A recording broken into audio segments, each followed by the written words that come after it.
Hello. हाँ, तो last class में अपन देख रहे थे क्या भाई? अपन देख रहे थे क्या क्या देख रहे थे भाई?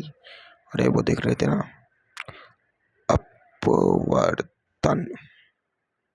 देखो, अपवर्तन क्या होता है? एक सतह के लंबवत कोई अगर किसी कोण पर, एक कोण पर कोई किरण आती है तो वह तो इधर मुड़ जाती है या इधर मुड़ जाती है। मुड़ने का काम क्या होता है कि ये मीडियम 1 होता है, ये मीडियम 2 होता है। तो अपन ने क्या देखा कि अगर डेंस, DENC, डेंस, अगर डेंस से जा रही है, यानी डेंस से जा रही है तो दूर हटेगी, है ना, दूर हटेगी। और अगर विरल से जा रही है तो पास आएगी।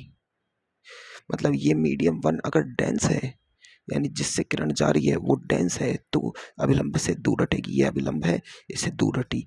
अगर ये विरल है, विरल है यानी इस डेंस का मतलब इसका म्यू, म्यू इसका इसका म्यू ज़्यादा है इसके म्यू से, म्यू 1 म्यू 2, ये म्यू 2 से ज़्यादा है तो ये दूर हटेगी। अगर ये कम है तो ये पास आएगी। ये अभिलंब अपवर्तन का सीधा कॉन्सेप्ट है। अपवर्तन का एक नियम होता है जो हमेशा लगाना है अपन को, स्नेल का नियम, म्यू 1 साइन आई बराबर म्यू 2 साइन आर। ठीक है, ये अपवर्तन, अपवर्तन कौन है? ये आपतन कौन है? ठीक है, इतना अपन को पता है। फिर अपन ने क्या देखा कि कोई भी वस्तु से अपन को आभासी दूरी निकालनी होती थी तो उसके लिए अपन ने डायरेक्ट फॉर्मूला लिख लिया, डी डैश बाई डी बराबर म्यू 2 बाई म्यू 1, है ना। डायरेक्ट फॉर्मूला लिख लिया। इस फॉर्मूले से अपन डायरेक्ट सॉल्व करते हैं। कैसे भाई? कि डी डैश तो आभासी दूरी है जो अपन को निकालनी है, और वो कहाँ से लेनी है? सतह से। जिस सतह से अपवर्तन हो रहा है उस सतह की लेनी है। जैसे ऑब्जेक्ट यहाँ रखा है तो इस सतह से अपवर्तन हो रहा है, आंख यहाँ है तो आंख से नहीं लेनी है, ये डी दूरी, डी दूरी लेनी है ये सतह की, ये दूरी, ये डी दूरी है। और डी डैश इसमें आएगा कि ये पीछे जा रहा है कि आगे जा रहा है, वो तो इस पर निर्भर करेगा। ये क्या है?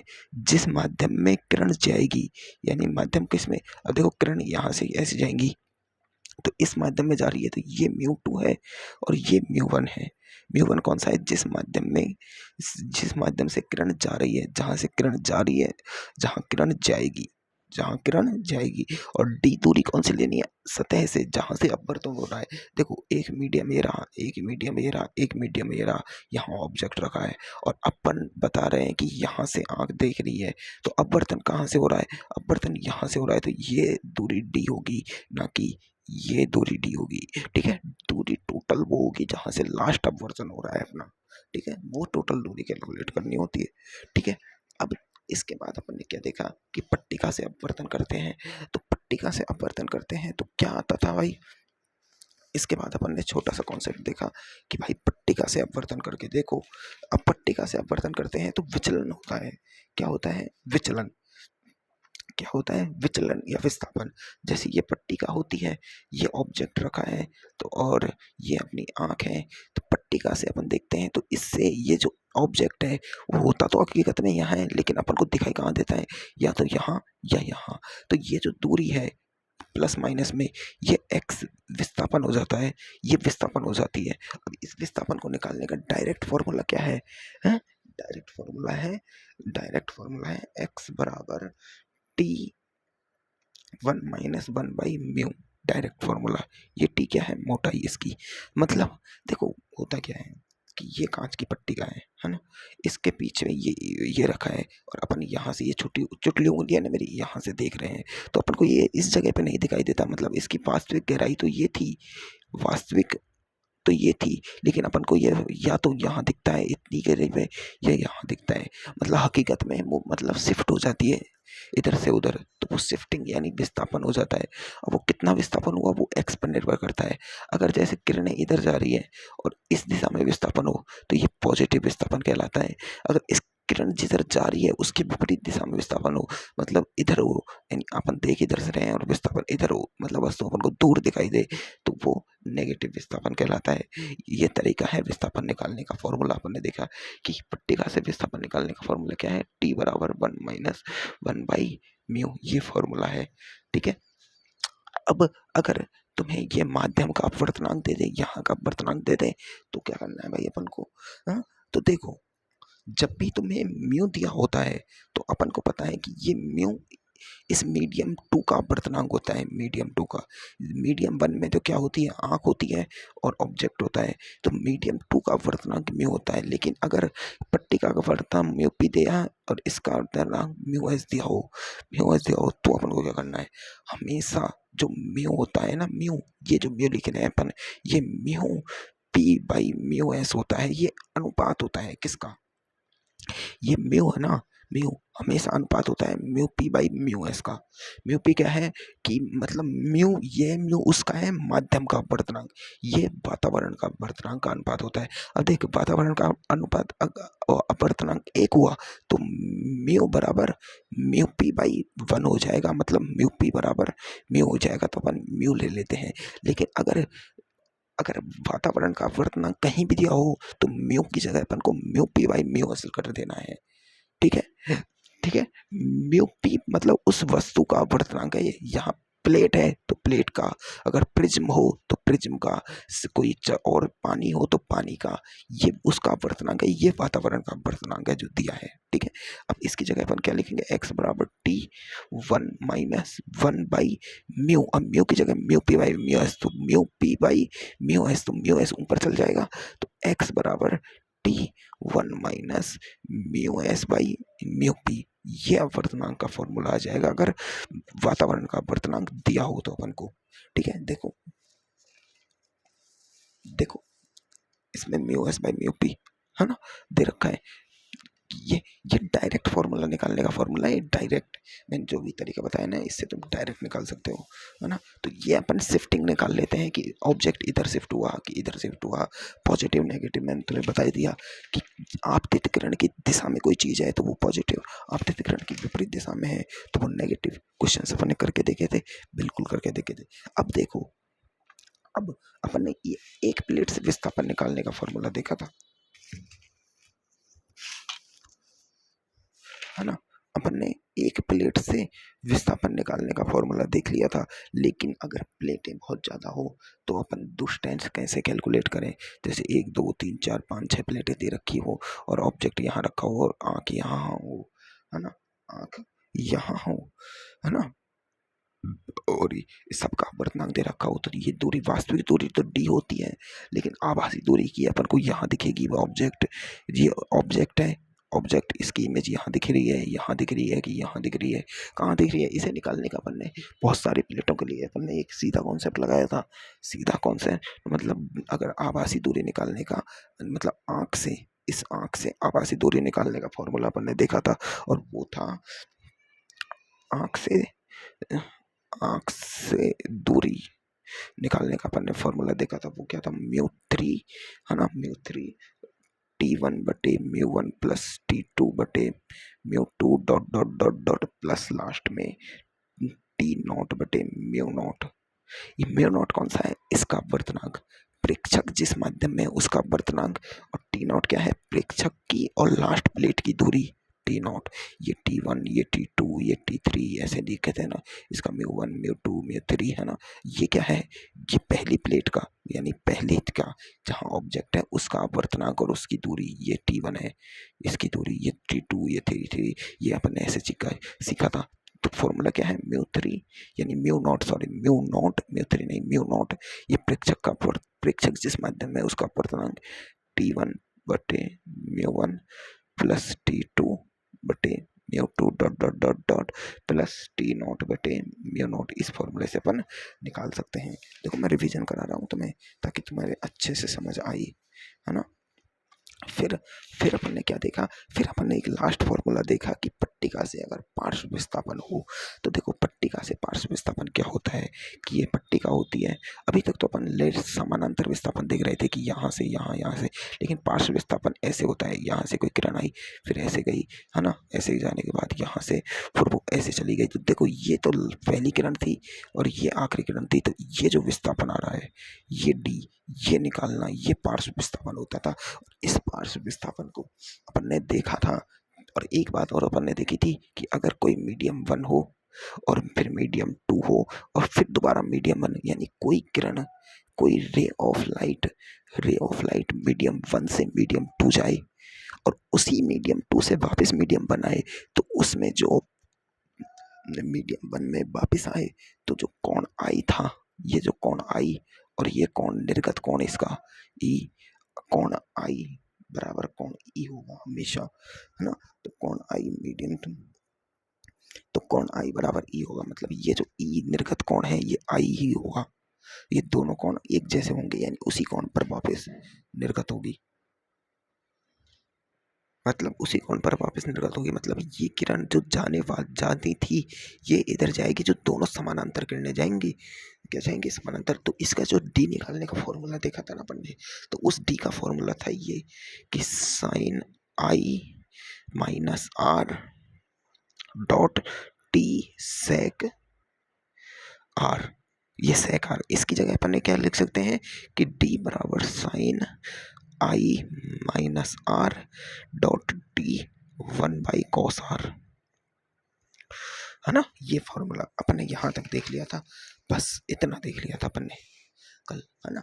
तो अब अपन अपनी चीज पर आते हैं, प्रकाश का पूर्ण आंतरिक परावर्तन देख लेते हैं। नेक्स्ट टॉपिक है अपना। देखो छोटी छोटी सी बातें थी जो मैंने तुम्हें डेरिवेशन के साथ समझाई, तो इसने उस क्लास में इतना टाइम लगा। बाकी तुम्हें इतना याद रखना है कि आंख से दूरी देखनी है, बहुत सारी पट्टिका हो तो दूरी निकालनी है, तो you not T1/μ1 plus T2/μ2, ये फॉर्मूला याद कर लो।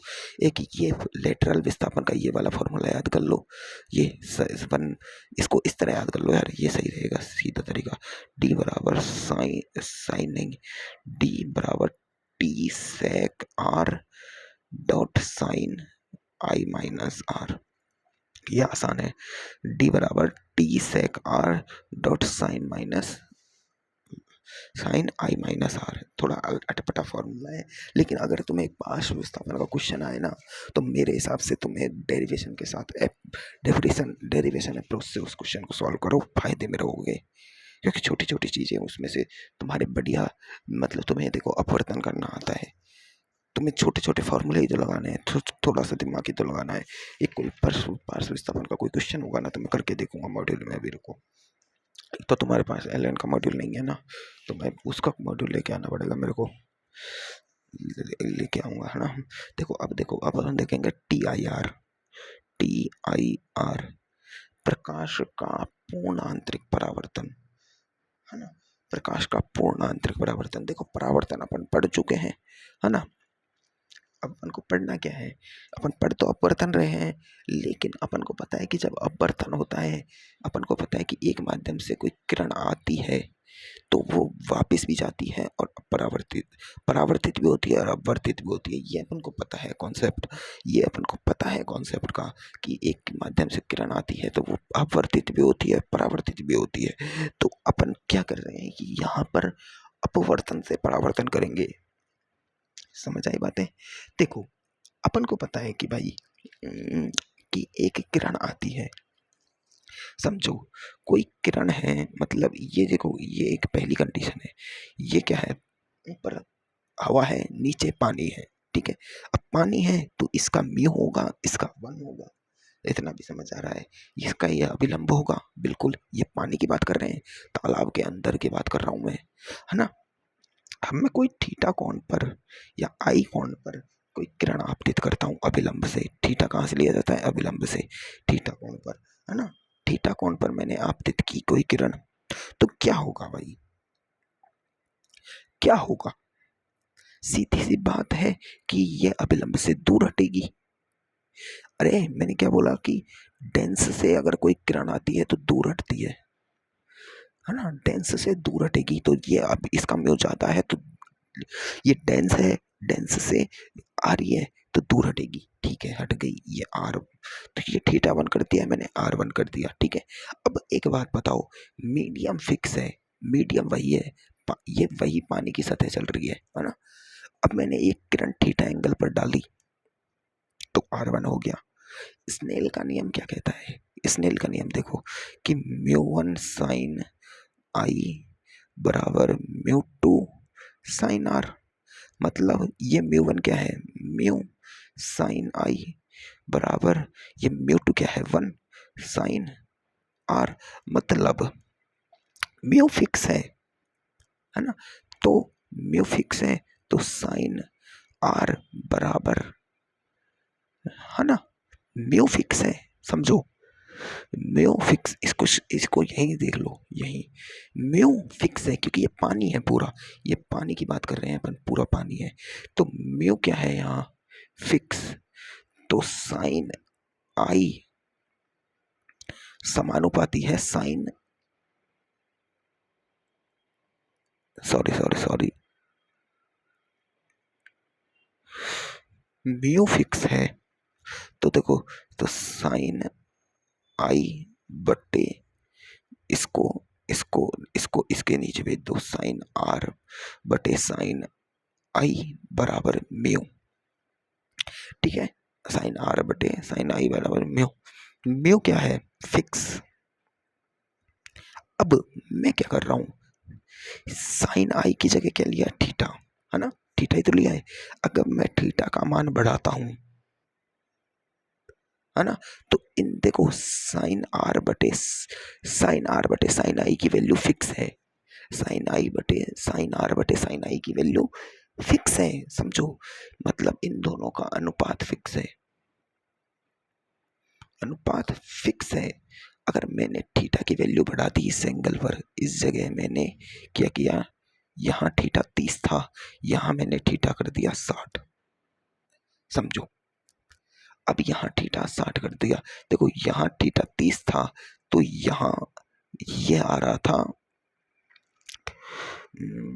ये 30 था तो ये 45 था मान लो, ठीक है ना, तो देखो अब म्यू की वैल्यू फिक्स है ना, म्यू की वैल्यू फिक्स है, तो देखो पहली कंडीशन पे बात कर लेते हैं, साइन, देखो आर की वैल्यू क्या है 45 बटे साइन आई की वैल्यू क्या है 30 बराबर म्यू, अब म्यू देखो 45 का मान कितना होता है 1/√2 और ये होता है 1/2, तो ये ऊपर चल जाएगा 2/√2, मतलब म्यू की वैल्यू आ रही है √2 आ गई, है ना, म्यू की वैल्यू √2 आ गई। अब यहाँ मैंने क्या किया कि इसको 60 कर दिया, तो ये साइन आर बटे साइन 60, अब म्यू की वैल्यू फिक्स है √2, म्यू की वैल्यू √2 फिक्स है ना, तो अब देखो साइन 60 की वैल्यू क्या होती है √3/2, ठीक है, तो अब मुझे इस √2 को फिक्स करने के लिए, √2 को फिक्स करने के लिए ये फिक्स होना चाहिए, ये फिक्स है √2 फिक्स है, तो साइन आर की वैल्यू क्या हो जाएगी, साइन आर की वैल्यू देखो √2 और ये इधर मल्टीप्लाई हो जाएगा √3/2, तो इससे ये कट जाएगा √3/2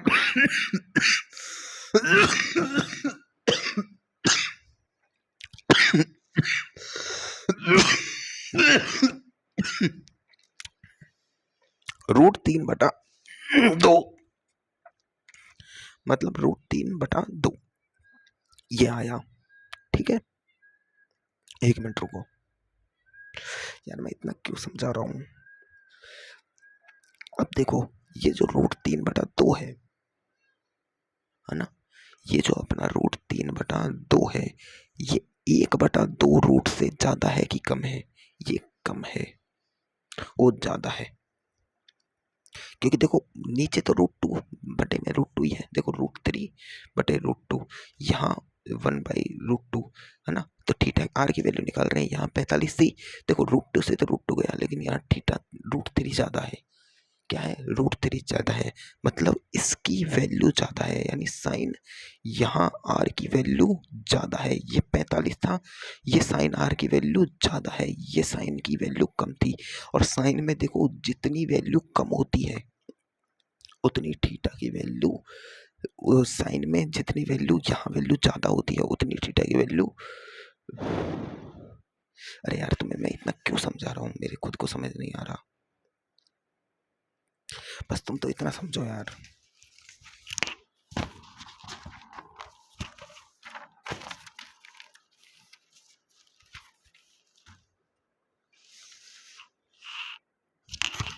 ये थीटा मीटा यार मैं ज़्यादा ही डीप में चला गया, तुम तो ये समझो कि देखो ये पानी का है, देखो ये सीधी सी बात है कि यहाँ मैंने ये थीटा 1 पे कोई किरण डाली तो ये दूर हटेगी अभिलंब से R1 पर, ठीक है, अब मैं क्या कर रहा हूँ कि इस थीटा 1 को बढ़ा के कर दिया मैंने थीटा 2, तो ये किरण और अभिलंब से दूर उठेगी, नहीं हटेगी क्या, अरे यहाँ का म्यू फिक्स है, म्यू फिक्स है। तो मैंने क्या किया, थीटा टू को बढ़ा दिया तो ये अभिलंब से और दूर हटी, ये आर टू हो गया। मैंने क्या किया और किया, तो इसको मैंने और बढ़ा दिया तो ये अभिलंब से इतनी दूर हट गई कि ये जो है ये आर आर थ्री बराबर 90 डिग्री हो गया। क्या हो गया, 90 डिग्री हो गया, है ना। मैंने ये और इस कोण को मैंने कह दिया सी, या कह दो आई सी। आई सी मतलब एक ऐसा कोण, मतलब एक ऐसा कोण, यानी अगर ये क्या है, डेंस मीडियम सघन है, ये विरल है। उस बात को भूल जाओ यार, जो मैंने समझाया वो फालतू था, बस उसको भूल जाओ। यहाँ समझो टी आई आर पढ़ रहे हैं अपन, टी आई आर पूर्णांतिक परावर्तन। तो क्या हो रहा है कि देखो, मुझे पता है कि अगर मैं सघन माध्यम से विरल माध्यम में जाऊंगा, किरण को भेजूंगा सघन माध्यम से विरल माध्यम में, तो वो अभिलंब से दूर हटेगी, तो वो इतनी दूर हटी पहले। अब मैंने थीटा को बढ़ा दिया तो वो और ज्यादा दूर हटेगी। मैंने थीटा को इतना बढ़ा दिया कि वो बिल्कुल फ्लैट हो गई, सतह के बिल्कुल समानांतर हो गई। तो इस जिस कोण पर वो समानांतर हुई है उस कोण को अपन कह रहे हैं क्रांतिक कोण। क्रांतिक कोण यानी सी, या फिर कह रहे हैं अपन आई सी, कुछ भी कह लो। एक ऐसा कोण जिस पर, है ना, जिस पर किरण बिल्कुल सतह के समानांतर हो जाए, है ना, है ना। अब मैं क्या कर रहा हूं कि मैंने क्या किया कि मैंने थीटा इसको सी से भी ज्यादा कर दिया, यानी इस थीटा को मैंने इतना कर दिया, यानी इस थीटा को ग्रेटर देन सी कर दिया, इस क्रांतिक कोण से ज्यादा कर दिया। तो अब किरण सी और दूर हटेगी अभिलंब से, ये अभिलंब था, इस अभिलंब से और दूर हटी तो ये बिल्कुल ऐसे हट गई, बिल्कुल और ज्यादा दूर हट गई, मतलब ये 90 से ज्यादा हट गई। तो अब ये बन गया आर और ये हो गया परावर्तन। तो ये हुआ पूर्ण आंतरिक परावर्तन, यानी जिस माध्यम में भेजी, जिस माध्यम से किरण गई उसी माध्यम में वापस आ गई, ये है पूर्ण आंतरिक परावर्तन। समझ आई बातें? मतलब हो क्या रहा है यहाँ, हो ये रहा है कि मैंने पहले थीटा कोण पर किरण भेजी तो वो सघन से विरल में गई, सघन से विरल में जाती है तो अविलंब से दूर हटती है। जैसे जैसे मैंने थीटा के एंगल को बढ़ाता गया वो अविलंब से दूर हटती गई, हटती गई, हटती गई। एक ऐसा कोण आया, एक ऐसा कोण आया जिस पर वो अविलंब से इतनी दूर हट गई कि जो जो निर्गत कोण है, निर्गत कोण, या फिर कह रहे हैं अपवर्तन, अपवर्तक, अपवर्तक कोण, वो आर बराबर हो गया 90 डिग्री। तो उस एंगल को अपन ने कह दिया क्रांतिक कोण। यानी ये आपतन कोण है कि किरण आपतित हो रही है ना, आई को अपन क्या कहते हैं, आपतन कोण। यानी आपतन कोण का वह मान जिस पर किरण, जिस पर किरण, जिस पर जो अपवर्तित किरण है वो बिल्कुल 90 डिग्री के कोण पर निकले, तो उसे अपन क्रांतिक कोण कह देते हैं। ठीक है। अब टी आई आर कब होगा, देखो टी आई आर हमेशा जब होगा जब थीटा का मान, मतलब अप जो आपतन कोण है, आपतन कोण उसका मान हमेशा क्रांतिक कोण से ज्यादा होना चाहिए। क्रांतिक कोण टी आई आर होने की कंडीशन यही है कि आपतन कोण का मान क्रांतिक कोण से ज्यादा होगा, तभी परावर्तन होगा। यानी जो अपवर्तित किरण है तभी वो अपने माध्यम में वापस आएगी, है ना। तो ये है सिस्टम, समझ आया? मतलब देखो, अगर मैंने थीटा को इतना बढ़ा दिया कि जो अपवर्तित किरण है वो फ्लैट हो जाए, 90 डिग्री पर हो जाए, तो उस कोण को कहा मैंने अपवर्तक कोण। वो क्या कहते हैं, ये म्यू वन, नहीं ये म्यू टू। म्यू टू कौन सा होता है, अपन देखो D by D dash by D बराबर mu two by mu one करते हैं ना। तो म्यू वन होती है जहां से किरण जा रही है, और म्यू टू क्या होती है, जहां किरण जाएगी। तो किरण कहाँ जा रही है, इस माध्यम में, तो ये म्यू टू और ये म्यू वन। ठीक है, म्यू वन से किरण जा रही है और ये बिल्कुल फ्लैट हो गई, 90 डिग्री पर हो गई, तो इस कोण को अपन ने कह दिया क्रिटिकल एंगल, क्रांतिक कोण। आई बराबर हो गया सी, क्रांतिक कोण। ठीक है, इस कंडीशन के लिए अपन स्नेल का नियम लगा दें। स्नेल लॉ, यानी क्रांतिक कोण के लिए अगर मैं स्नेल का नियम लगा देता हूं तो क्या होता है। तो देखो, म्यू वन साइन आई तो हो गया सी बराबर म्यू टू साइन, और आर हो गया 90। बिल्कुल। तो देखो, mu one sine C equal to mu two, और ये 90 की वैल्यू हो गई 1, है ना। तो साइन सी की वैल्यू हो जाएगी mu two by mu one, mu two by mu one sine C की वैल्यू। ठीक है। तो क्रांतिक कोण की वैल्यू निकाल दी अपन ने, ये क्रांतिक कोण की वैल्यू, यानी क्रांतिक कोण का मान निकाल लिया अपन ने, mu two by mu one होगा। वो क्रांतिक कोण का मान नहीं होगा, क्रांतिक कोण का मान वो साइन साइन सी की वैल्यू होगी mu two by mu one. और इसको याद करने का तरीका, छोटा बड़े बटे बड़ा। क्यों?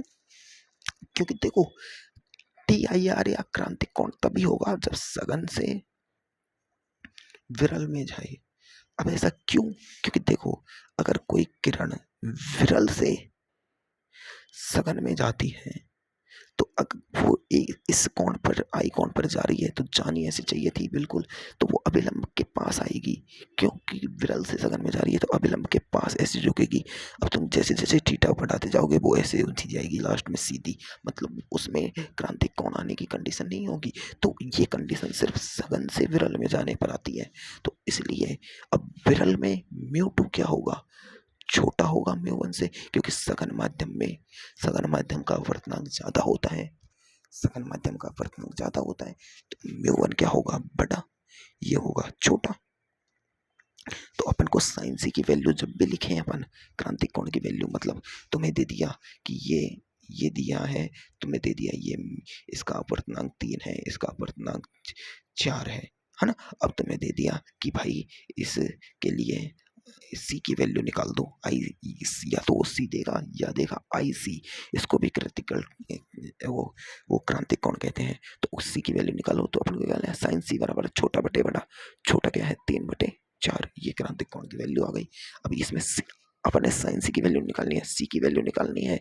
तो देखो, सी की वैल्यू निकालनी है तो साइन इनवर्स 3/4 हो जाएगा। अब देखो 3/4 क्या होता है, देखो अपन जानते हैं कि ये होता है,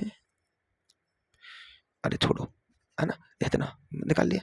अब वो तो अपन कैलकुलेट के हिसाब से निकाल लेंगे, वो थीटा की वैल्यू जो आएगी उसके हिसाब से, 37 है, 45 है, 53 है, 37 है, 60 है, 90 है, वो तो अपन उस एक वैल्यू आएगी उसके हिसाब से निकालेंगे। लेकिन अपन साइन सी की वैल्यू तो निकालना सीख गए, साइन सी की वैल्यू तो निकालना सीख गए कि साइन सी बराबर म्यू टू बटे म्यू वन होगा, उसमें म्यू टू हमेशा छोटा होगा और ये होगा बड़ा।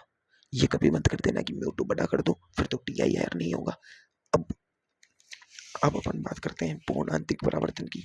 तो देखो, पूर्णांतिक परावर्तन होने की कंडीशन क्या है, तो T I R, T I R की अपन बात कर रहे हैं, टी आई आर होने की कंडीशन क्या है मेन। देखो, अपन को पता है कि टी आई आर होने के लिए जो थीटा है, यानी जो एंगल है, वो ज्यादा होना चाहिए क्रांतिक कोण से, तभी तो वो किरण अपने वापस आएगी, ये mu two by mu one, है ना। तो, तो पहली कंडीशन तो ये होनी चाहिए कि सघन से विरल में जाए। तो कंडीशन पहली तो यही है कि प्रकाश जाना चाहिए सघन से विरल में, मतलब अभिलंब से दूर रखनी चाहिए प्रकाश की किरण। दूसरी कंडीशन है कि जो थीटा की वैल्यू है, थीटा मतलब आपतन कोण, आपतन कोण वो हमेशा ज्यादा होना चाहिए क्रिटिकल कोण से, क्रांतिक कोण से। ये कंडीशन तो मेन है, पहली तो ये है, फिर दूसरी ये होनी चाहिए, तब टी आई आर होगा। अब मान लो कि टी आई आर हो रहा है ना। तो देखो, अपन क्या करते हैं, एक क्वेश्चन करते हैं कि ये टी आई आर कंप्लीट हो गया अपना, कोई मतलब बड़ी बात नहीं है टी आई आर में। अब क्वेश्चन करते हैं, चलो ये क्वेश्चन दे रखा है, तुम्हें दे दिया है कि आई की वैल्यू दे दिया है 60, है ना। क्वेश्चन दिया है 4/5। तो अब इसमें से तुम्हें पूछा है कि आपतन कोण बता दो। वो आपतन नहीं, अपवर्तन कोण। अब इसमें तुम्हें क्वेश्चन में पूछा है अपवर्तन कौन है। तो अब देखो देखो अब तुम क्या करोगे। अपवर्तन कौन निकालना है भाई, स्नेल का नियम लगाएंगे। Mu one by sine T I बराबर म्यू टू साइन आर। अपन ये करेंगे तो म्यू वन क्या है 5 साइन 60 बराबर 4 साइन आर। ये अपवर्तक कौन, यही तो होगा आर। तो देखो 5 साइन√3/2 बराबर 4 साइन आर। तो यहाँ से देखो ये 4×2 = 8 हो जाएगा। तो ये साइन आर की वैल्यू आ जाएगी 5√3/r। तो ये गलत तरीका है। क्यों भाई, एक बात बताओ, अपवर्तन कोण तो जब निकालोगे जब अपवर्तन हो रहा होगा। ये कंडीशन समझो। तुम्हें सबसे पहले चेक करना है कि TIR तो नहीं हो रहा कहीं। ये क्वेश्चन बहुत डीप था, ये आ चुका है नीट में। ये क्वेश्चन डीप कैसे है, डीप ऐसे है कि चेक करो TIR हो रहा है कि नहीं हो रहा। और चेक करने का फॉर्मूला क्या है, पहले अपन को देखो, पहली कंडीशन फुलफिल हो रही है, सघन से विरल में जा रहा है। ठीक है, जा रहा है बिल्कुल। लाइट की किरण सघन से विरल में जा रही है, बिल्कुल जा रही है। दूसरी कंडीशन क्या है कि आई की वैल्यू क्या ज्यादा है सी से। दूसरी कंडीशन यही तो थी, आपतन कोण की वैल्यू क्रांतिक कोण से ज्यादा है कि नहीं है। तो उसके चेक करने के लिए अपन को साइन सी निकालना होगा, mu two by mu one. अब म्यू टू क्या है, छोटा। अब छोटा ये है, बड़ा ये है, तो 4/5। अब देखो साइन सी की वैल्यू आ रही है 4/5। देखो 4/5 साइन थीटा में 4/5 की वैल्यू क्या होती है, तो त्रिभुज निकाल लो। देखो 4 5 4 3। अब देखो साइन थीटा में 4/5 की वैल्यू क्या होती है, तो 4/5 की वैल्यू होती है ना, वो 53 डिग्री पे होती है। क्योंकि मैंने बोला कि बड़े के साथ बड़ा। तो देखो एक तो होता है साइन 37, एक होता है साइन 53, और एक होता है कॉस 37, एक होता है कॉस 53। देखो कॉस में उल्टा होता है, बड़े के साथ छोटा 3/5, छोटे के साथ बड़ा 4/5। लेकिन साइन में छोटे के साथ छोटा 3/5, बड़े के साथ बड़ा 4/5। 53 की वैल्यू है ये, साइन 53 की वैल्यू होती है 4/5। तो थीटा की वैल्यू क्या हो गई, 53 डिग्री। तो सी मतलब ये तो 53 डिग्री ही रह गया, क्रांतिक कोण 53 डिग्री है। और यहाँ थीटा 60 डिग्री है, मतलब ये क्रांतिक कोण से ज्यादा की वह है, वो है आपतन कोण। तो ये इधर आएगा और यहाँ परावर्तन होगा, और परावर्तन कोण निकलेगा, परावर्तक कोण निकलेगा। आपतन कोण तो होगा ही नहीं जी। आपतन कोण होगा ही नहीं क्वेश्चन में, है आपतन कोण होगा ही नहीं। तो अब इसका परावर्तन निकालो। तो परावर्तन कोण का क्या है, परावर्तन के नियम नहीं पढ़े अपन ने। परावर्तन के क्या नियम थे, आपतित किरण, अभिलंब और परावर्तित किरण तीनों एक ही तल में होते हैं। और अपन ने परावर्तन के लिए पढ़ा था कि आपतन कोण आई बराबर होता है परावर्तन कोण आर। तो आई बराबर आर मतलब आपतन कोण 60 डिग्री है, यानी आपतन कोण 60 डिग्री है तो परावर्तन कोण भी 60 डिग्री होगा। तो आर की वैल्यू यहाँ डायरेक्ट 60 डिग्री होगी, निकालने की जरूरत नहीं है, निकालने की जरूरत नहीं है। समझ आई बातें, है ना। और इसके लिए अपन विचलन जरूर निकाल सकते हैं कि जैसे देखो ये किरण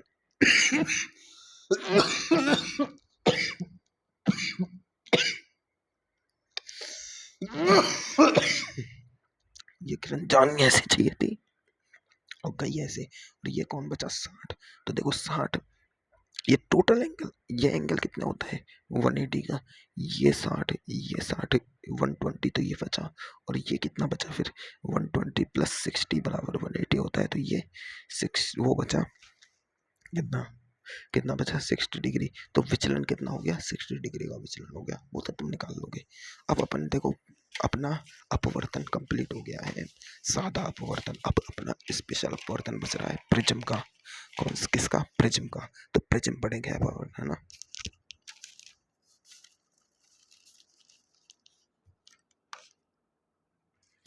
हेलो, तो अब अपन पढ़ेंगे अपन प्रिज्म। ठीक है, देखो प्रिज्म से तुम लगा लो क्वेश्चन आएगा ही। प्रिज्म से एक क्वेश्चन फिक्स है नीट 2026 में, एक क्वेश्चन फिक्स से लगा लो तुम प्रिज्म से, क्योंकि प्रिज्म एक अच्छा टॉपिक भी है ना। इसके प्रिज्म के बाद अपना लेंस बच रहा है और सूक्ष्म सूक्ष्म दर्शी बच रहा है, बस, है ना। दो टॉपिक बचे ने, है ना। तो प्रिज्म की बात समझो। अब देखो प्रिज्म होता है ना, प्रिज्म वो एक ऐसी त्रिकोणीय सी संरचना होती है, ऐसी, ठीक है, ऐसी देखी हो तो कभी, ये प्रिज्म होता है ना। अब प्रिज्म बना होता है कई प्रकार के पदार्थों से बना हुआ होता है, उनसे अपन को कोई मतलब नहीं है ना। कांच का भी हो सकता है, ग्लास का भी हो सकता है, और वो ये जो अपने पेन आते हैं ना, ऐसे ये कचकड़े का पेन आता है, तो इस प्रकार के धातु का भी बना सकता है प्रिज्म। प्रिज्म मतलब व्हाइट कलर का होता है, पारदर्शी, है ना। तो देखो प्रिज्म में 3 एंगल होते हैं, एक, बी, सी। अब तुम कहोगे कि इसमें से प्रिज्म कौन कौन सा है, प्रिज्म कौन। तो देखो तुम्हें कोई मतलब नहीं है कि ए प्रिज्म कौन है, बी प्रिज्म कौन है, सी प्रिज्म कौन है। तुम्हें हमेशा याद रखना है कि प्रिज्म में से अगर किरण ऐसे जाके और ऐसे जाके और ऐसे निकल रही है, तो इस सतह और इस सतह के बीच से निकल रही है, तो ये वाला एंगल प्रिज्म कौन होगा, ठीक है। अगर प्रिज्म ऐसे रखा है और किरण ऐसे आई, ऐसे गई और ऐसे निकल गई, तो ये वाला प्रिज्म कौन होगा। प्रिज्म ऐसे रखा है, अगर किरण ऐसे आई, ऐसे गई और ऐसे चली गई, तो ये वाला प्रिज्म कौन होगा, ठीक है। कौन कौन सा होगा प्रिज्म, कौन, जिस जिन दो सतहों के बीच का ऐसा कौन जिससे होके वो निकली है, किरण आ रही है और जा रही है, ठीक है, प्रिज्म कौन कहलाता है, ठीक है। इतना समझ आ गया तुम्हें। अब अपन प्रिज्म को रखेंगे हमेशा ऐसे, ठीक है ना। और प्रिज्म से ऐसे लाइट निकालेंगे, ठीक है। तो अपन को ये वाला एंगल ही प्रिज्म कौन लेना है अपने के सिलेबस के हिसाब से। पर वो क्वेश्चन दे के पूछ ले कि बताओ, ऐसे तुम्हें चित्र दे दे, प्रिज्म रख दिया ऐसे और ऐसे लाइट निकाल दे, और तुमसे पूछे कि प्रिज्म कौन कौन सा है, ये ए दे दे, ये बी दे दे, ये सी दे दे, अपन ज्यादातर ए ही लेंगे।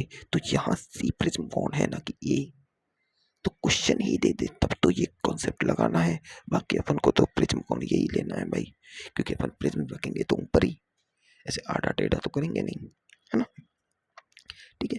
तो अब मेरी बात समझो, बात क्या है समझने की, कि प्रिज्म को समझ लें। तो देखो प्रिज्म में होता क्या है, अपवर्तन। अब अपवर्तन कैसे होता है वो समझ लेते हैं, चलो। तो देखो प्रिज्म की बात करते हैं छोटी सी। ये अपना एक प्रिज्म बना दिया मैंने, ठीक है, ठीक है, प्रिज्म बना दिया। अब मैं क्या कर रहा हूँ कि इसकी पहली सतह को देखो, ठीक है, ये इसका ए कौन है ना। इसकी पहली सतह को देखो, इस पर मैंने एक इसकी सतह पर खींच दिया है अभिलंब, ठीक है, खींच दिया। अब देखो ये एक लंबी सतह है, ये वाली, इस पर यहाँ अभिलंब हो सकता है, यहाँ हो सकता है, कितने भी अभिलंब खींच दो कोई फर्क पड़ रहा है नहीं, हर एक अभिलंब अभिलंबी होगा, ठीक है, बिल्कुल 90 डिग्री से जाने वाली रेखा सभी अभिलंब होगी, ठीक है, बिल्कुल। अब मैंने इस अभिलंब के इस बिंदु को नाम दे दिया P, कोई दिक्कत नहीं। अब मैं क्या कर रहा हूँ कि इस अभिलंब पर एक आपतित किरण, ये आई एंगल पर मैंने हवा दी, ठीक है। अभी मैं क्या ले रहा हूँ, कंडीशन ये ले रहा हूँ कि बाहर एयर रखी है, प्रिज्म का अपवर्तनांक म्यू है, इधर भी एयर है, ठीक है। क्या ले रहा हूँ, एयर, ठीक है। अब मेरी बात समझो, ये विरल माध्यम है, ये सघन है। मैंने क्या बताया कि डेंस से अगर किरण जाए तो दूर हटती है, पर ये विरल से डेंस में जा रही है, तो ये पास आएगी अभिलंब के। तो अब देखो, जानी तो ये ऐसे चाहिए थी, बिल्कुल, है ना, जानिए ऐसे चाहिए थी, लेकिन जाएगी कैसे, अभिलंब के पास। तो अभिलंब के पास ये ऐसे चली गई, ठीक है, कोई दिक्कत, अभिलंब के पास ही तो गई है, बिल्कुल पास चली गई। तो ये इसका पहला अपवर्तक कोण हो गया R1, ठीक है। अब मेरी बात समझो, यहाँ जे किरण इस जगह से टकरा रही है, मैंने इस जगह पे एक और अभिलंब खींच दिया, ठीक है, ये इस सतह का अभिलंब हो गया। इस अभिलंब को मैंने नाम दे दिया Q, कोई दिक्कत नहीं। अब क्या होगा, देखो ये एक सघन सतह है, ये एक विरल सतह है ना। अपवर्तन कर रहा हूं मैं, कुछ नहीं कर रहा, जानी किरण को ऐसे चाहिए थी, ठीक है। अब क्या होगा, ये अभिलंब से दूर हटेगी, तो अभिलंब से देखो पास तो ऐसे जाती, दूर ऐसे हटेगी। क्यों? क्योंकि डेंस से जा रही है, डेंस से दूर, तो डेंस से अब ये दूर हटेगी, दूर हट गई। अब इस अभिलंब से इसने जो कोण बनाया वो तो इसका हो गया निर्गत कोण ई, ठीक है, कोई दिक्कत। अब देखो ये जानी ऐसे चाहिए थी, गई ऐसे, तो ये इसका हो गया डेल्टा विचलन, डेल टू, ठीक है। ये किरण जानी ऐसे चाहिए थी, गई ऐसे, तो ये इसका हो गया डेल वन। इसमें दो विचलन हो गए, नेट विचलन देखो दोनों की दिशाएं एक है।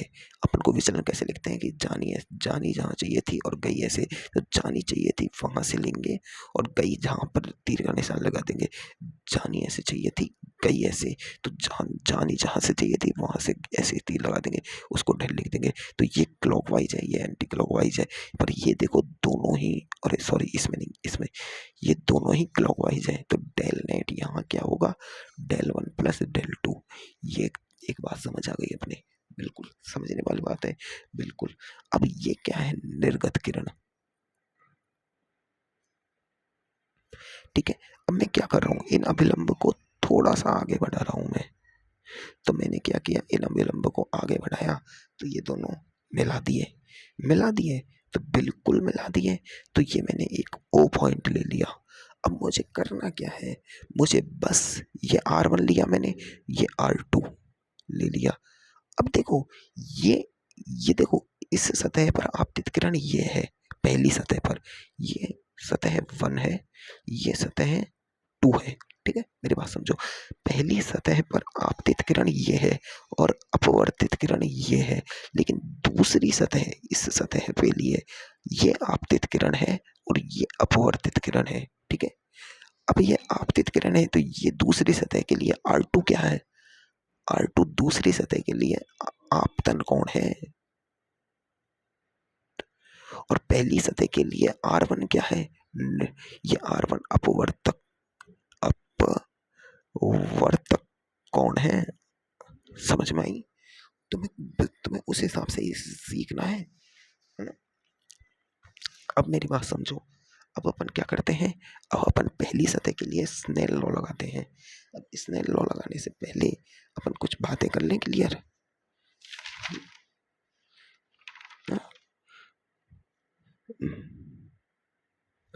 स्नेल लॉ लगाने से पहले अपन कुछ बातें कर लें क्लियर।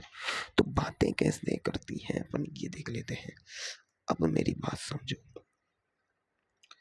ये मैं एक त्रिभुज बोल रहा हूँ, इसमें त्रिभुज देखो, P Q O, triangle P Q, P O Q, P O Q ले लो, ट्राइंगल पी ओ क्यू की बात कर रहे हैं अपन, ठीक है। ट्राइंगल पी ओ क्यू में, पी ओ क्यू में एक त्रिभुज के तीनों कोणों का योग क्या होता है, त्रिभुज के तीनों कोणों का योग होता है 180 डिग्री। तो इधर कोण कितने हैं, एक तो कोण R1 है, प्लस कोण R2 है, प्लस कोण ये O है, क्या है, प्लस कोण O है। इस तीनों कोणों का योग कितना हो गया, 180 डिग्री। हुआ कि नहीं हुआ, बिल्कुल, इसकी बात कर दो खत्म। अब मैं क्या कर रहा हूँ, देखो ये कोण ए है ना, तो इस बिंदु को ले लो ए, तो ए पी ओ क्यू, एक चतुर्भुज, चतुर्भुज ए पी ओ क्यू में, मैं ए पी ओ क्यू चतुर्भुज की बात कर रहा हूँ। देखो चतुर्भुज होता है ना, उसके चारों कोणों का योग कितना होता है, 360 डिग्री। कितना होता है भाई, 360। एक त्रिभुज के तीनों कोणों का योग 180 होता है ना, ऐसे चतुर्भुज के चारों कोणों का योग 360 होता है। कैसे, देखो एक चतुर्भुज वर्ग बना दो, तो ये 90 का, ये 90 का, ये 90 का, ये 90 का, कितने हो गए टोटल, कितने हो गए बताओ, 9 चौक 36, 360 डिग्री, है ना। तो एक आइडियल चतुर्भुज क्या होता है, वर्ग। ऐसे ही आयत ले लो, आयत भी एक चतुर्भुज है, चार भुजाओं वाला चतुर्भुज, ठीक है। तो अब देखो, अब इसमें कितने एंगल हैं, एक तो कोण ए है, ये रहा, एक कोण कौन सा है इसमें, एक कोण ये है पी, प्लस कोण पी, एक कोण है ओ, एक कोण है क्यू, ये वाला कोण, और इन सब का योग है 360 डिग्री। बिल्कुल है कि नहीं, बिल्कुल है। अब मेरी एक बात समझो, ये त्रिभुज की इन सतहों पर ये दोनों मैंने क्या खींचे थे, पी और क्यू, अभिलंब। तो अभिलंब 90 डिग्री पर होता है, तो इधर 90 तो इधर 90। तो ये कोण पी तो अभिलंब है 90 डिग्री के, तो कोण पी 90 डिग्री है, प्लस कोण क्यू कितना है 90 डिग्री, ये 360 डिग्री। 9 दूनी का 18, 180 डिग्री। इसमें से कोण ए प्लस कोण ओ बराबर 360 माइनस 180 डिग्री, तो ये बचा 180 डिग्री। ठीक है, तो कोण ए प्लस कोण ओ बराबर कितना आ गया, 180 डिग्री। समझ आई बातें? तो अब यहां से मैं कोण ओ बराबर 180 माइनस कोण ए लिख सकता हूं। तो कोण ओ की वैल्यू मैं यहां पुट कर दूंगा। यहां पुट करते ही देखो, अब मैं कोण नहीं लिख रहा हूं, R1 प्लस R2, अब ओ की वैल्यू पुट कर रहा हूं, तो प्लस 180 माइनस ए बराबर 180। तो देखो ये प्लस का 180 इधर जाएगा तो माइनस का हो जाएगा, तो ये दोनों कट जाएंगे। तो R1 प्लस R2 माइनस ए बराबर 0। तो R1 प्लस R2 बराबर ए होता है। ये निकालना चाहता था मैं कि पहली सतह का अपवर्तक कोण दूसरी सतह का आपतन कोण, दोनों कोणों का योग होता है प्रिज्म कोण। ये क्या है, प्रिज्म कोण, प्रिज्म एंगल। ये समझाना चाहता था तुम्हें इतनी देर से मैं। अब मैंने ये डेरिवेशन से ही क्यों समझाया, ताकि तुम्हें कॉन्सेप्ट समझ आए, करने का तरीका समझ आए कि कैसे आखिर सवाल कैसे किए जाते हैं, है ना, तरीका समझ आए, इसलिए किया है ये, है ना। अब देखो अपन ये कॉन्सेप्ट समझ लिया ना, बिल्कुल ये समझ आ चुका है अपने। तो अब अपन आगे बढ़ते हैं भाई, है ना। तो ये अपन को याद ही रखना है कि प्रिज्म कोण बराबर होता है R1 प्लस R2। इसमें R1 क्या है, पहली सतह का अपवर्तक कोण, R2 क्या है, दूसरी सतह का आपतन कोण। ठीक है, बिल्कुल, है ना, बिल्कुल कर लिया। अब ये विचलन की बात कर लें अपन, विचलन की बात कर लें, इसी चीज में, यही चित्र में विचलन की बात कर लें। ठीक है, तो विचलन की बात करते हैं, चलो विचलन की बात करते हैं। तो देखो, अब यार विचलन की बात अलग से करेंगे, विचलन की बात अपन अलग से करेंगे। देखो विचलन की बात करते हैं अपन अलग से। तो देखो त्रिभुज बना दिया, तो मैं पहली सतह में मैंने ये अभिलंब डाला, ये किरण गई, अब ये जानी ऐसे चाहिए थी। अब एक बात बताओ, एक बात बताओ, जस्ट सोचो, ये था ये, ठीक है, ये एक ऐसी सतह है, ये वाली सतह की बात कर रहा हूं मैं, ये, ठीक है, ये दोनों, ठीक है। अब मैंने इनको ऐसे काट दिया बीच में से, ठीक है, ये काट तो नहीं रही, मतलब ये जानी ऐसे चाहिए थी लेकिन गई है ऐसे, ठीक है। वो तो कारण अपन को पता रहा है कि ये म्यू है, ये वन है, ये वन है, मतलब एयर का वन होता है ना, इसलिए, है ना। और ये ऐसे गई और ये ऐसे चली गई, ये अपन को पता है कि क्यों हो रहा है, क्या हो रहा है, सब पता है अपन को, है ना। और ये जानी ऐसे चाहिए थी, ये इसका डेल 2 है, ये डेल 1 है, ठीक है। लेकिन एक बात समझो, ये दोनों 90 डिग्री के एंगल पर है, ठीक है, ये दोनों 90 डिग्री पे, और मैंने इसको बीच में से काटा है, बिल्कुल बीच में से काटते हुए लेके जा रहा हूँ। तो जो ये एंगल मैंने आई लिखा है, तो ये वाला एंगल भी आई होगा, क्यों, क्योंकि एक्स बन रहा है, एक्स बन रहा है तो आई होगा। तो देखो, अब मेरी बात समझो, ये एंगल अपन आई लिख रहे थे, ये R1 लिख रहे थे, लेकिन ये वाला टोटल एंगल क्या होगा, आई, क्या होगा, आई ड्यू टू एक्स, ये वाला एक्स बन रहा है ना, ये एक्स, तो आई। तो अब त्रिभुज में समझो, त्रिभुज में समझो कि ये तो 90 डिग्री का था, ये किरण जा रही थी, ये ऐसे गई, ये फिर 90 डिग्री का, ये ऐसे गई, ये जाने ऐसे चाहिए थी। तो देखो ये R2 था, लेकिन अपन को पता है कि ये आई है, तो ये पूरा टोटल क्या होगा, आई। अब ये विचलन था डेल 1, तो डेल 1 क्या हुआ, आई माइनस R2, हुआ कि नहीं हुआ, बिल्कुल हो गया।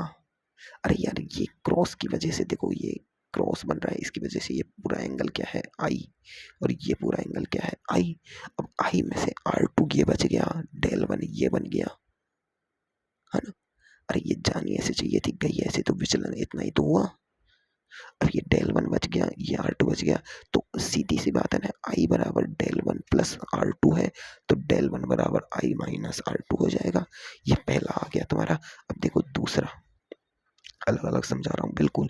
ये किरण ऐसे जा रही थी, जानी ऐसे चाहिए थी, ये अभिलंब है। अब देखो जानी ऐसे चाहिए थी, अभिलंब है, तो ये किरण इसने R2 बनाया है, तो ये एंगल भी R2 होगा कि नहीं होगा? बिल्कुल, ये एंगल भी R2 हो गया, है ना। लेकिन किरण गई कैसे? किरण गई तो ऐसे, अरे जानी ऐसे चाहिए थी, लेकिन देखो जानी ऐसे चाहिए थी, गई ऐसे नीचे है। किरण जानी ऐसे चाहिए थी पर गई ऐसे नीचे, बिल्कुल नीचे जा रही है। और ये कौन बना रही है? ये कौन बन रहा था? ई, निर्गत कोण। और ये बन रहा था इसका विचलन, डेल। तो देखो R2, R2 जो है, R2 ये रहा और डेल ये रहा, तो E बराबर E दोनों R2 प्लस डेल 2 इन दोनों का योग है। अरे इधर देखो, इधर देखो, जानी ऐसे चाहिए थी। अब ये देखो ये R2, तो जानी ऐसे चाहिए थी, तो ये एक क्रॉस बनेगा ना इन दोनों का, ये तो ये हो गया R2 अपना, है ना। अब देखो, अब ई कौन कौन सा है? ये टोटल, और ये डेल है, ये छोटा कौन। तो देखो ई कौन है? जो R2, R2 यहाँ तक और यहाँ से फिर यहाँ तक, ये डेल 2 प्लस डेल 2, तो ई R2 प्लस डेल 2 नहीं हो गया क्या? बिल्कुल हो गया, है ना। आर ई बराबर R2 प्लस डेल 2, तो डेल 2 हो जाएगा ई माइनस R2। हुआ कि नहीं हुआ? बिल्कुल। तो अपने पास डेल नेट क्या था? डेल नेट था दोनों एक ही दिशा में विचलन। देखो ये विचलन भी इधर और ये विचलन भी इधर, दोनों के विचलन की डायरेक्शन तो एक जैसे। तो डेल 1 प्लस डेल 2, डेल 1 क्या है? I minus R2, I minus R2। अब ये विचलन निकालना है, मैंने बहुत पहले ही सिखा दिया तुम्हें, ये E माइनस R2। अब तो तुम मतलब परफेक्शन लेवल पे आगे हो गए विचलन निकालने में। तो ये तुम्हारा देखो, ये डेल नेट बराबर I minus R2 plus E minus R2।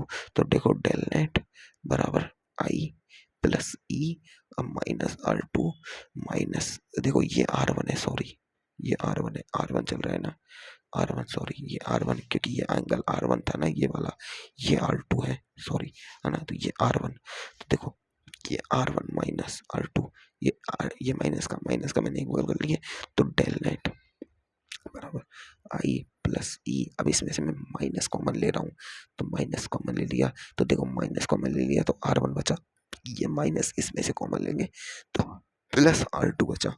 अब इसको देखो, इसको अगर तुम माइनस को अंदर मल्टीप्लाई कर दो तो ये, फिर ये प्लस माइनस माइनस तो सेम आ गया ना, तो माइनस कॉमन लेने का मतलब ये है, अगर तुम कॉमन लो और वही चीज़ तुम्हारे दिमाग में गलत बैठ रही है तो उसको मल्टीप्लाई करके देख लो अंदर कि यही आ रहा है कि नहीं आ रहा है, तो यहाँ यही आ रहा है, तो ये सही है। अब देखो अपन ने अभी पढ़ा था कि A बराबर R1 प्लस R2 होता है। प्रिज्म कोण बराबर ये पहली सतह का अपवर्तक कोण और ये दूसरी सतह का आपतन कोण, है ना। तो ये A बराबर R1 प्लस R2 होता है, तो डेल नेट बराबर क्या हो जाएगा? I plus E minus A। ये नेट विचलन हो गया प्रिज्म का। क्या हो गया? प्रिज्म का नेट विचलन। क्या है ये भाई? नेट विचलन हो गया प्रिज्म का, है ना। प्रिज्म का क्या हो गया? नेट विचलन हो गया ये, है ना।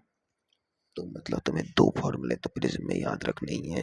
एक तो A बराबर R1 प्लस R2 होता है, दूसरा डेल नेट बराबर I plus E minus A होता है। ये प्रिज्म का विचलन है, नेट विचलन, प्रिज्म का विचलन, और ये है प्रिज्म कोण। ये दो फॉर्मूले तो तुम्हें याद रखने ही है। देखो थोड़ा और कराता मैं कराने को तो, है ना, पर अब यार क्या करूं, मुझे नीचे जाना है, तो अब थोड़ा मतलब देखते हैं, कल कराएंगे इसको। आज की क्लास में मेरा वैसे भी टाइम निकल गया। देखो थोड़ा तो मैं पिछला बताने लग गया और थोड़ा मैंने वो गलती कर दी, 5-7 मिनट उस फालतू बकवास में निकाल दिए, है ना। तो वहाँ से यार थोड़ा ऐसा ही हो गया।